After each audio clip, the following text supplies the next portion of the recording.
The teasers dropped, the fandom went silent, and in an instant, the entire K-pop world was turned upside down. Oh, completely upside down. Welcome to Starscope K-Report. Join us as we ride the Hallyu wave, uncovering the biggest K-pop comebacks, shocking industry controversies, and major K-drama updates. From internet-breaking rumors to historic chart milestones, we really dive deep into the world of Korean entertainment. Exactly.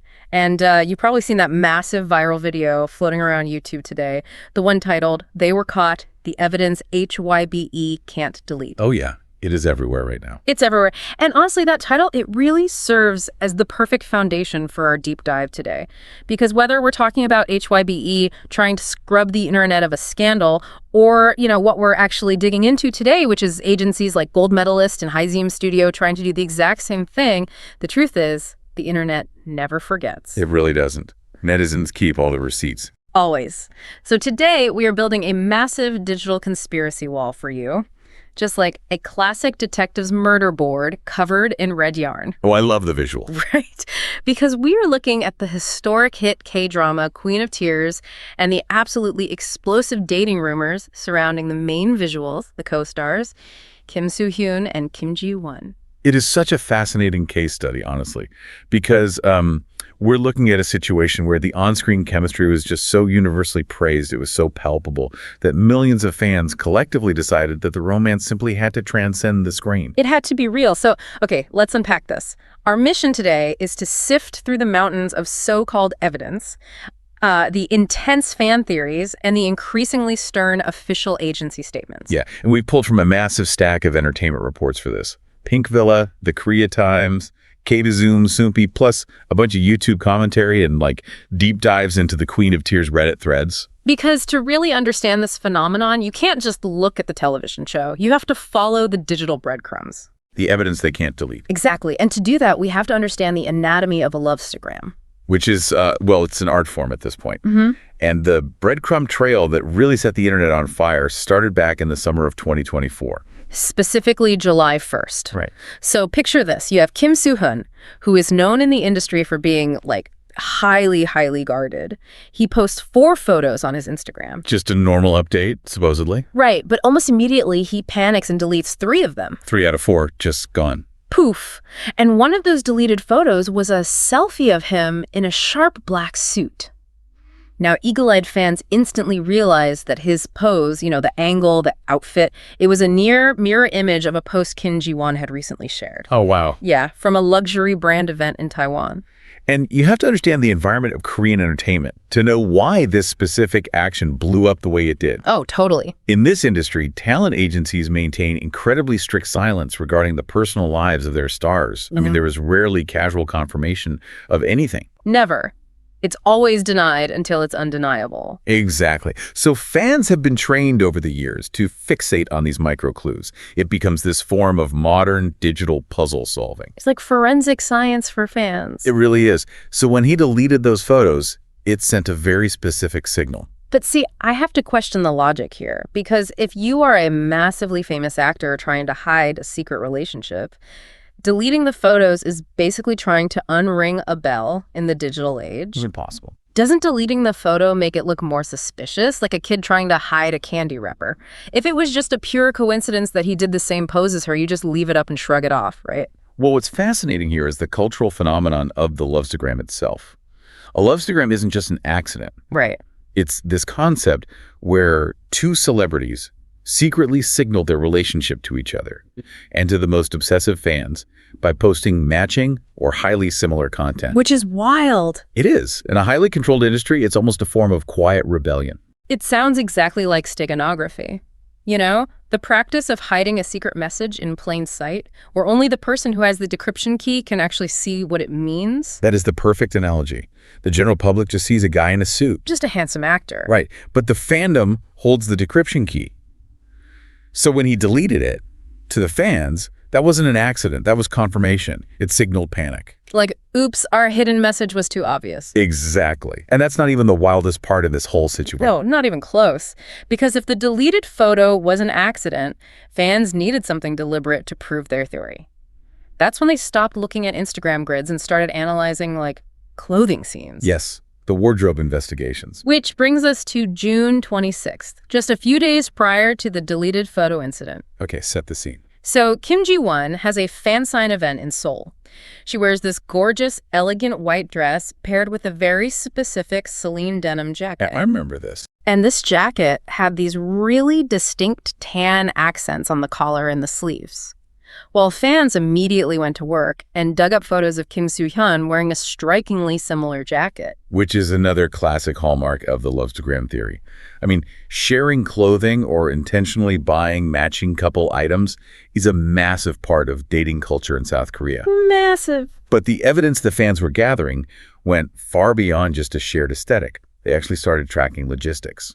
Yes, the logistical overlap. This is where the detective work gets so intense, because back in April, both actors posted photos in front of the exact same European castle, just days apart. Right. Now, sure, you could say they were filming a show together, that's a given, but then fans noticed they seemed to be sharing a specific bodyguard. Which is very unusual. Very. And then came a report in May that Kim Soo-hyun actually sent his own personal manager to pick Kim Ji-won up at the airport to ensure her safety. Okay, now that implies a level of care, resource sharing, and just general logistical overlap that goes significantly beyond just being former co-stars. Or way beyond. You don't typically share your personal security apparatus unless there is a deep, ongoing connection. No, you definitely do. And we also saw this synchronization play out with their brand endorsements, which I found fascinating. Oh, the BVLGARI connection. Yes.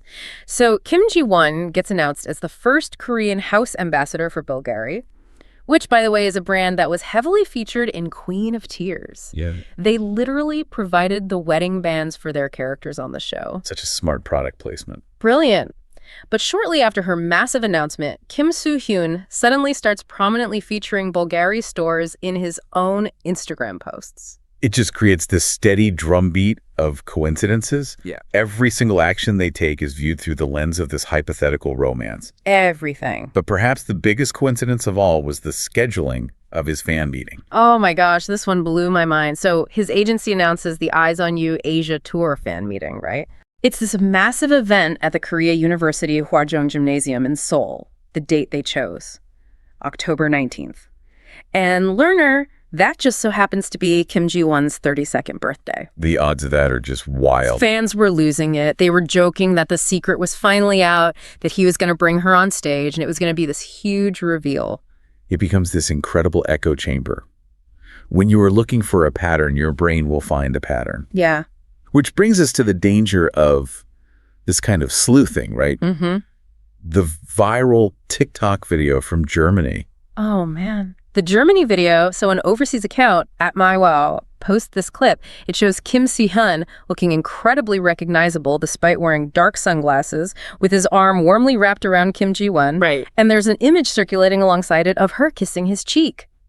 The internet went absolutely wild. I mean, you see that and you think, that's the smoking gun, isn't it? You would definitely think so. But that piece of red yarn on our murder board had to be taken down almost immediately. Right. It was quickly debunked.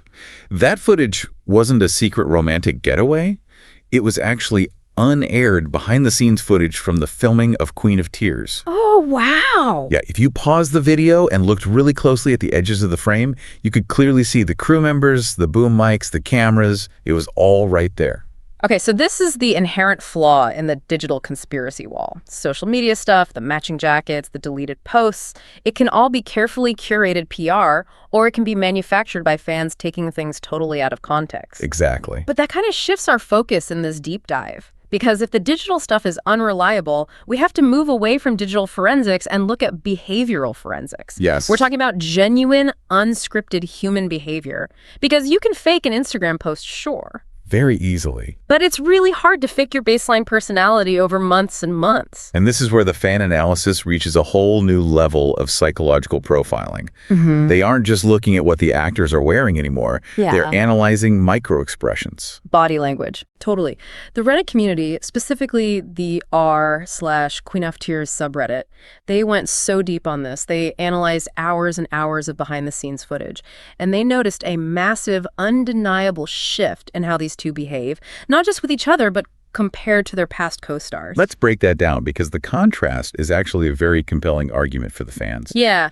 So historically, Kim Soo-hyun has this Very goofy, playful, almost like annoying younger sibling vibe with his female co-stars. She really is. You see it with Jun Ji-hun in My Love from the Star or with Seo Ye-ji, and it's okay to not be okay. He's always laughing, he's pulling pranks, he's just very loud and boisterous on set. Well, very high energy. Right. But with Kim Ji-won, the fans noted he is unusually calm, he is highly attentive, and he's the one constantly initiating gentle physical touch or just making sure she's comfortable. It's a huge shift. The class clown suddenly turned into this fiercely protective gentleman. And the change in Kim Ji-won's baseline behavior is perhaps even more pronounced. It really is, because fans pointed out that in her previous projects with huge actors like Ji Chang-wook or Park Seo-joon, she is very lively. Yeah. She's talkative, she's outgoing in interviews, she banters effortlessly. But around Kim Soo-hyun, she appears uncharacteristically shy. She's quiet, she's almost formal with him. Longtime fans of hers were genuinely thrown by this persona change. Netizens, the highly active internet citizens in Korea, they called it a push and pull dynamic. Okay, push and pull. They noticed this bizarrely contradictory behavior. Right. On one hand, during official press conferences and highly publicized interviews, the two of them would awkwardly refuse to even sit near each other. Right. They would maintain this vast, almost unnatural physical distance, looking incredibly stiff. But then the behind-the-scenes cameras would catch them on set waiting for a scene to start, and they're entirely comfortable just lying in a bed together, shoulder to shoulder, casually reviewing their scripts while dozens of crew members just buzz around them. It's wild. It's this massive disconnect between their on-camera PR stiffness and their off-camera comfort. Which implies that the awkwardness during press events is a conscious defense mechanism. Duh. They are highly aware they are being watched for any signs of chemistry, so they overcorrect. Oh, that makes so much sense. Right. And this tension actually culminated at the 2024 Asia Artist Awards. Kim Soo-hyun wins a major award. And during his acceptance speech on stage, he dedicates it directly to Kim Ji-won. Which is huge on its own. It is. But the detail that really set the fandom on fire was his outfit. He was wearing a near-exact replica of his character's wedding suit from the drama. Okay, here's where it gets really interesting, and I have to play devil's advocate for a second. We were talking about two of the most elite, highly paid actors in South Korea. Sure. Aren't they just doing brilliant PR? I mean, their chemistry is legendary. The show is a massive historic hit. Maybe they're just masterfully blurring the lines to keep the hype for the show alive. Maybe he wore the wedding suit because he knows exactly what gets trending on X and YouTube. It's a highly cynical view, but a very valid one. Right. However, if we connect this to the bigger picture, we have to look at the psychology of shipping in the Hallyu. Yeah. The global export of Korean pop culture.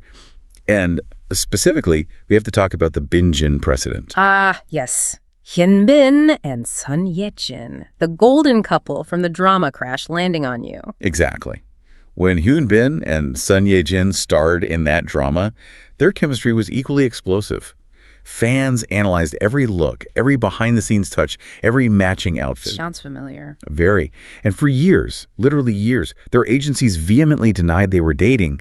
They issued formal statement after formal statement claiming it was just a close professional friendship. Until New Year's Day. Yep. For those who might not know, there's a massive Korean paparazzi outlet called Dispatch, and they have this tradition of dropping photos of a major secret celebrity couple every January 1st. The New Year's reveal. Right, and they dropped the photos of Hyun Bin and Sun Ye-jin, proving the fans were right all along, and eventually they got married. Precisely. The Bin-jin precedent is the Rosetta Stone for this fandom. It validates all of their conspiracy theories. In the minds of the fans, previous industry denials mean current denials are just part of the game. Oh, wow. Agencies are financially incentivized to deny relationships because the Hallyu PR machine relies on the illusion of parasocial availability. Yeah, dating rumors can literally tank a company's stock price. Exactly. So fans look at Kim Soo-hyun and Kim Ji-won and say, well, we've seen this exact script before. The agencies will deny it right up until the wedding announcements are mailed out. Which means the fans feel totally justified in digging deeper and deeper. They think they're fighting through corporate lies to uncover true love. They think they're the heroes of the story. Exactly. But while the fantasy is fun, the reality of this intense, relentless scrutiny eventually forces a breaking point. It does, because you have to factor in the prior baggage that these specific actors bring to the table. Kim Soo-hyun in particular was coming off a very strange Very public incident just a few months prior to all this, back in March. Right, the Kim Se-ron controversy.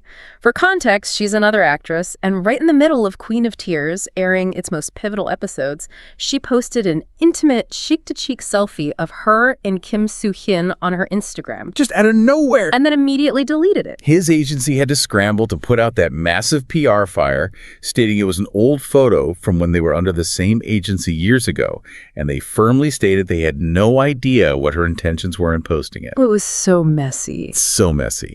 So entering into this new wave of rumors with Kim Ji-won in the summer, Kim Soo-hyun is already on high alert. He is a man who knows exactly how fast a deleted photo can spiral out of control. So when the Kim Ji-won Lovestagram rumors really hit a fever pitch in July, the agencies didn't play the will they won't they PR game, they shut it down. Not at all. Both Goldmedalist, that's Kim Soo-hyun's agency, and Hyun Studio, Kim Ji-won's agency, explicitly refused to indulge the rumors. They publicly called the fan theories a forced Lovestagram and stated point blank that they weren't going to respond to every piece of internet speculation. They tried to firmly close the door on the narrative. But the parasocial economy that these agencies rely on makes that very, very difficult. Yeah. You can't sell fans the illusion of intimacy for years and then suddenly demand they respect boundaries. This contradiction was perfectly illustrated on January 24th, 2025, on the DearU Bubble app. Okay, wait, let's explain Bubble for a second, because this is wild to anyone outside of the K-entertainment sphere. Bubble is an app where fans pay a monthly subscription fee to receive messages from idols and actors. Right. The interface makes it look like direct one-on-one text messages. And fans can reply. It literally monetizes the parasocial relationship. It's a direct line, essentially. Yeah. So because they are paying, a fan messages Kim Soo-hyun directly on the app, essentially demanding that he hurry up, marry Kim Ji-won, do a real Lovestagram, and make the relationship public. It is a staggering level of entitlement. They feel they have purchased the right to dictate his personal life. It really is. And Kim Soo-hyun, who usually completely ignores this kind of stuff, finally addressed it directly. He replied to the fan on Bubble saying, "LOL, please watch the drama like a drama for now on." Which is a brilliant direct hit to the fantasy. I mean, he is explicitly telling his paying audience to separate fiction from reality. Yeah, but clearly that gentle reprimand wasn't enough to stop the tide. Not even close. Yeah. Because by April 15th, 2025, this situation has severely darkened. Sure. It wasn't just fans hoping for a romance anymore. It had become an industry of malicious rumor mongering. Right. Goldmedalist released a very stern official statement. They announced they had submitted legal complaints to investigative authorities the day prior. Yeah, they were not messing around. No, they invoked the Information and Communications Network Act for defamation and the Criminal Act for insult. Yeah, they were going after what are known in Korea as cyber wreckers. Oh, those guys. Yeah, these are clout-chasing YouTubers who manufacture malicious scandals and fake news just for views. The agency stated that this baseless speculative content was leading the public to form misconceptions and was actively damaging his reputation. Right. They even mentioned they were coordinating with overseas legal representatives to tackle foreign platforms like X. This raises an important question, doesn't it? Where is the line? Yeah, exactly. So what does this all mean for the fandom? Does this aggressive legal action mean the innocent shipping had morphed into actual dangerous harassment? Or is this just standard heavy-handed corporate protection for a billion-dollar Hallyu star whose brand value relies on maintaining a very specific, pristine image? It's the tipping point between enthusiastic fandom and toxic entitlement. Right. At its core, matchmaking two actors with incredible chemistry is harmless fun. It's actually a testament to their skill as actors. They convinced you they were in love. They did their jobs really well. Exactly. But in the modern digital age, that innocent shipping can rapidly devolve into invasive cyberbullying and defamation. Because it stops being about the actor's happiness and starts being about the fan's desire to be proven right. They want to be the detective who solved the case. Precisely. When fans feel ownership over a celebrity's personal life, when they're demanding marriage through a paid messaging app, or when cyber wreckers are fabricating evidence for ad revenue on YouTube, they cross a legal and ethical line. A massive line. The agencies aren't just protecting a corporate brand, they are forced to involve the law to protect the psychological well-being of the human being behind that brand. When forced Lovestagrams turn into character defamation, the fantasy has officially become a liability. It really puts a dampener on the whole romance of it all. So, to summarize our deep dive today, you have this incredible lightning in a bottle on-screen chemistry that breeds a massive global desire for a real-life romance. Right. That desire leads fans to conduct some truly impressive, albeit deeply obsessive, digital detective work. Analyzing deleted Instagram posts, cross-referencing denim jackets, and tracking airport security details. The whole 9 yards. But ultimately, this unstoppable force of fan expectation hits the immovable hard wall of the actor's actual personal boundaries and corporate legal action. And it leaves us with something quite profound to consider about the ecosystem we've all helped build. In an entertainment era where actors are expected to provide endless behind-the-scenes content, promotional vlogs, and literal parasocial access through paid apps like Bubble, is it even possible for them to have private lives anymore? That is the million-dollar question. We demand authenticity and constant connection from our stars, but the very moment they give us a glimpse or even accidentally drop a clue, we dissect it mercilessly. We tear it apart. Are we, as modern media consumers, partly responsible for forcing celebrities into a corner? We've created an environment where every outfit choice, every deleted photo, and every subtle change in body language is treated like a crime scene waiting to be solved. It really makes you look at that detective's murder board a little differently, doesn't it? And honestly, learner, it should make you look at your own digital footprint differently, too. If millions of people analyzed your deleted selfies, your overlapping schedules, and who you stood next to at a party, what kind of narrative could they construct about you? Food for thought. You've been listening to Starscope K-Report, where Eric and Minji bring you the stories shaping K-pop, K-dramas, and the global Hallyu wave. Thanks for tuning in, and don't forget to subscribe for more stories that keep the stars shining.